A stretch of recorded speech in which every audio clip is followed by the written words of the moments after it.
খেলা চলছে বিশ্বজুড়ে। ফুটবল ক্রিকেট ছাড়াও খেলার রয়েছে এক দীর্ঘ ফর্দ। শুধু ফলাফল নয়, গত আজ এবং আগামীর খেলাকে প্রেস বক্স থেকে আমরা দেখতে চাই ভিন্ন চোখে। সেই দেখাটাই দেখতে পাবেন এখন মাঠে। সঙ্গে আছে আমি রুমান আব্দুল্লাহ। গুরুত্বপূর্ণ খবরাখবর আজকে আমরা আলোচনা করব তৃণমূল ক্রিকেট নিয়ে। আমাদের সঙ্গে আছেন সহকর্মী জুবায়ের আহমেদ। জুবায়ের, আপনাকে স্বাগত জানাচ্ছি। Thank you.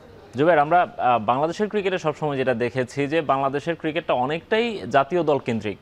জাতীয় দল বা এর আশেপাশে যারা থাকেন, আসা যাওয়ার মধ্যে যারা থাকেন, এদেরকে নিয়েই সবসময় প্ল্যান থাকে। এইচপি বা একাডেমি দল আলাদা আলাদা যেগুলোই করা হয়, তারাই সব কিছুই ন্যাশনাল টিম কেন্দ্রিক করা হয়। আলটিমেট গোলটা অবশ্যই ন্যাশনাল টিমই থাকবে। কিন্তু আমরা সবসময় দেখে এসেছি যে তৃণমূলের ক্রিকেটাররা, জেলা বিভাগীয় পর্যায়ের ক্রিকেটাররা, আমাদের ঢাকাতেই ইভেন ডিভিশনাল পর্যায়ে যারা ক্রিকেটাররা আছেন, তাদেরকে কিছুটা অবহেলার চোখেই দেখা হতো। গতকাল আমরা দেখলাম যে বিসিবি বেশ অনেক পরিকল্পিত একটা প্রেজেন্টেশন তারা দিয়েছে। তারা অনেকগুলো উদ্যোগ নিয়েছে। কিভাবে দেখছেন এই উদ্যোগগুলোর মধ্যে কি কি থাকছে? উদ্যোগগুলো খুবই চমৎকার। এই কথাটা দিয়ে শুরু করছে এ কারণে, বাংলাদেশ ক্রিকেটে এত সুন্দরভাবে ক্রিকেটকে বিকেন্দ্রীকরণের যে কথাটা আমরা বলি, ক্রিকেটকে সারা দেশে ছড়িয়ে দেওয়ার যে প্রসেসটা বলি, সেই প্রসেসটা এর আগে এভাবে এত ম্যাসিভ স্কেলে কখনো দেখা যায়নি। বিভাগীয় কিছু সেন্টার ছিল বিসিবির, যার মাধ্যমে কিছু ক্রিকেটার তৈরি হতেন, এবং বিসিবিকে বা বাংলাদেশ ক্রিকেটকে সবচেয়ে বেশি খেলোয়াড় যোগান দিতে হচ্ছে বিকেএসপি। সেই জায়গাটা থেকে সরে এসে যে জেলা এবং বিভাগীয় পর্যায়ে যে ক্রিকেটকে ছড়িয়ে দেওয়ার একটা পরিকল্পনা নিচ্ছে, এটা খুবই ভালো একটা উদ্যোগ। একটা পরিসংখ্যান যদি দেই, যে বিশ্বকাপ আন্ডার-19 ওয়ার্ল্ড কাপ থেকে বা আন্ডার-19 ওয়ার্ল্ড কাপ খেলেছেন, এই অবস্থা থেকে জাতীয় দলে আসার যে পাইপলাইনটা, যে পথটা, সেই জায়গাটা বাংলাদেশ সবচেয়ে বেশি খেলোয়াড়দেরকে সুযোগ দেয়, এবং সেটা নিয়ারলি 50%-এর কাছাকাছি।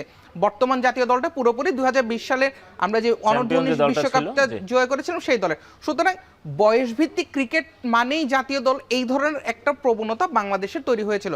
যারা বয়সভিত্তিক ক্রিকেটের বাইরে, তাদেরকে কিন্তু খুবই স্ট্রাগল করতে হচ্ছে। আমরা রিসেন্ট টাইমে অনেকগুলো নাম এমনটা দেখেছি।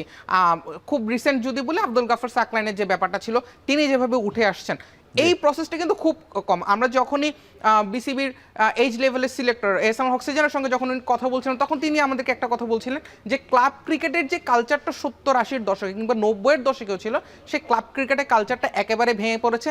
স্কুল ক্রিকেটের কালচারটা চলছে, কিন্তু সেখান থেকে ভালো ক্রিকেটার ন্যাশনাল এবং যে প্রসেসটা।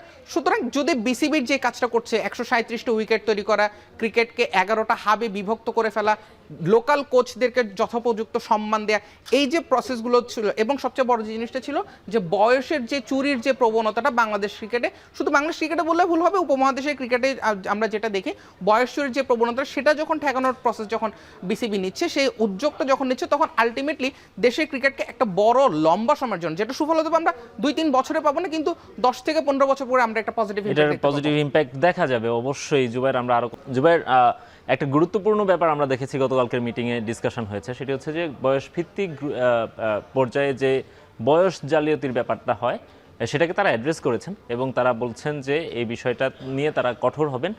কি কি পদ্ধতিতে করা হতো সেটা তারা দেখবেন, এবং এটি যেন আরো একটু স্ট্রিক্ট পদক্ষেপ তারা নেবেন। এটা আসলে কতটা গুরুত্বপূর্ণ ছিল? বয়সভিত্তিক ক্রিকেটে যে বয়সের যে জালিয়াতিটা হচ্ছে, একটা জিনিস কি, বৈশ্বিক স্ট্যান্ডার্ডে কিন্তু এই জায়গাটাতে বাংলাদেশ সবসময় আন্ডার-19-এ খুব ভালো করে। যার একটা বড় কারণ হচ্ছে, একটু এইজ যখন একটু বেশি হয়ে যায়, তখনই তাদেরকে আমরা আন্ডার-19-এ ইনক্লুড করছি। দেখা যাচ্ছে বয়স একজনের 22 বা 23, তাকে যদি আমরা আন্ডার-19-এ খেলাচ্ছি, বৈশ্বিক পর্যায়ে যারা অ্যাকচুয়ালি 19 বছর বয়সী বা 17-18 বছর বয়সী, তাদের এগেইনস্টে কিন্তু এই 22-23 বছরের প্লেয়াররা খুব ইজিলি খেলতে পারছে, এবং যেটার ফলশ্রুতিতে দেখা যাচ্ছে আন্ডার-19 লেভেল আমরা সবসময় খুব ভালো।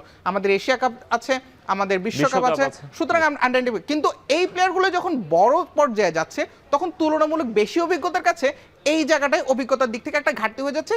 সো এই বয়স জালিয়াতিটা কমানো গেলে সম্ভবত বাংলাদেশ ক্রিকেট সামনের দিনগুলোতে আরও কিছু ইজি ইফেক্ট পাবে।